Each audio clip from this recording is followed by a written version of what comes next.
Hi കൂട്ടുകാരെ, ഇന്ന് നമുക്ക് ദാനിയേൽ പുസ്തകം 1-ാം അധ്യായം വായിച്ചാലോ.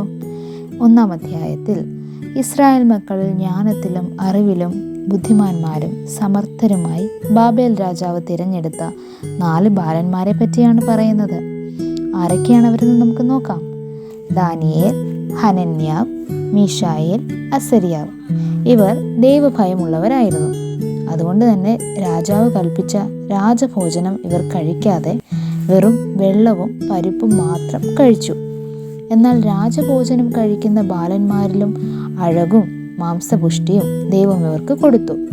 രാജ്യത്തെല്ലായിടവുമുള്ള സകല മന്ത്രവാദികളിലും ആഭിചാരകന്മാരിലും 10 ഇരട്ടി വിശിഷ്ടന്മാരായി രാജാവ് ഇവരെ കണ്ടു. ഇവരിൽ ദാനിയേൽ സകല ദർശനങ്ങളെയും സംബന്ധിച്ച് ഇതിൽ നിന്ന് വിവേകിയാകാവുന്നത് എന്താണെന്ന് വെച്ചാൽ, മനുഷ്യനെ ഭയപ്പെടാതെ ദൈവത്തെ അനുസരിച്ച് നടക്കുന്നവരെ ദൈവം എല്ലാറ്റിലും ഉയർത്തും.